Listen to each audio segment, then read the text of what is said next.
Jeff Allen, all right? Woo.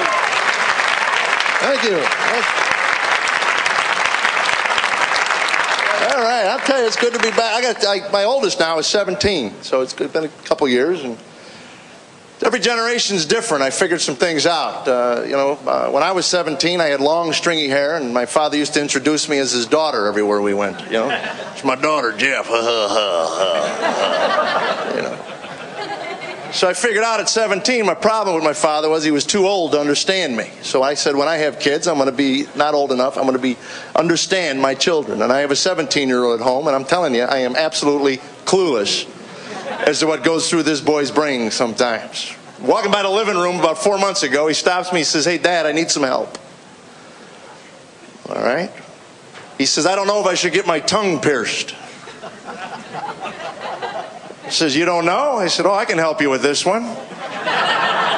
So lay your tongue on a table, I'll whack it with a hammer. How's that?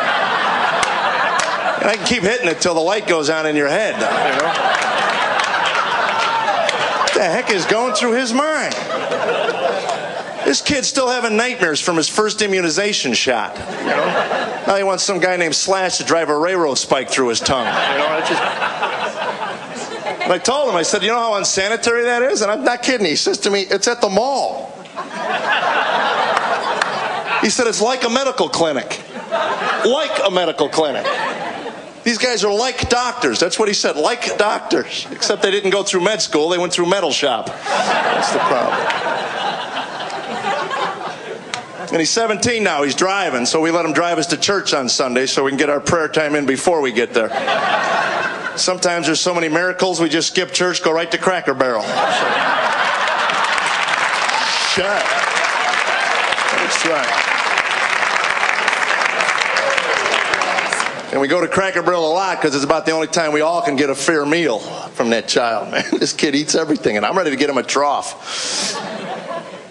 It's getting out of hand. I almost killed him last July. I went out and bought 2.5 pounds of grapes. I went and bought 2.5 pounds of red grapes. I love red grapes. 2.5 pounds. I picked them all off the stem myself, threw them in a colander. I washed them up so that when the water got in the refrigerator, it would make the grapes crisp. Crisp. I went out and hit golf balls for a couple hours. I'm driving back, going by a mini mart, thinking, should I get a Gatorade? And my brain said, no, we have red grapes. We don't need a Gatorade. It's like I'm driving in, I walk in the living room, and every parent in this room knows what I saw. My kid, Jethro Bodine, coming out of my living room with an empty colander. Empty colander. I said, "Tell me you didn't eat 2.5 pounds of grapes." I said, "I don't know, I just ate what was in the bowl." I said, "First of all, it's not a bowl, it's a colander. I'll give you a bowl. This is a bowl, it's about that big, holds about 12 grapes. And a bowl, it's a colander." And he says, "Is that a lot, 2.5 pounds? I said, "I don't know, if I were you, I'd just get a couple magazines. I wouldn't stray too far from the bathroom."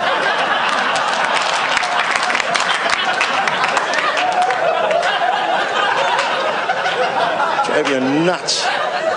Food things getting out of hand. My wife and I have gotten to the point where we stash food in our bedroom.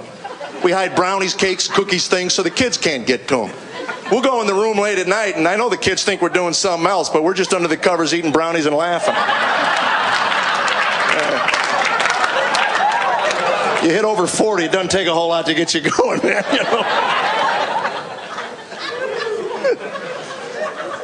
And I got to tell you, I'm glad the laughter's back, too, man. When I was here last time, I shared some stuff about my wife and her health problems and the cancer and stuff, and I got to tell you that at 2.5 years now, she's clean. So there's not that thing. Yeah. It's great. And what you all didn't know that night was after you laid hands on my wife and prayed with her, we went back to the room, and my wife said to me, we're laying in bed, and you got to understand my wife. I mean, first of all, we're Northern Christians, so we're a little repressed anyway. And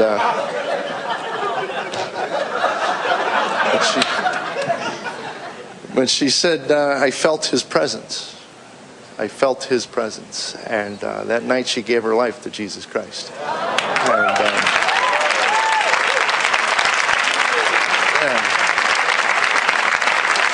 And what she said to me was just so great, was that she said she felt healed.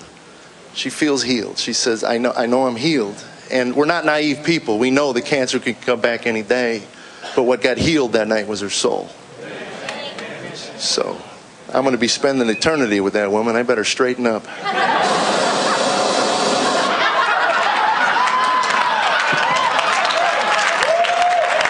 It's not even here. I'm getting static, man.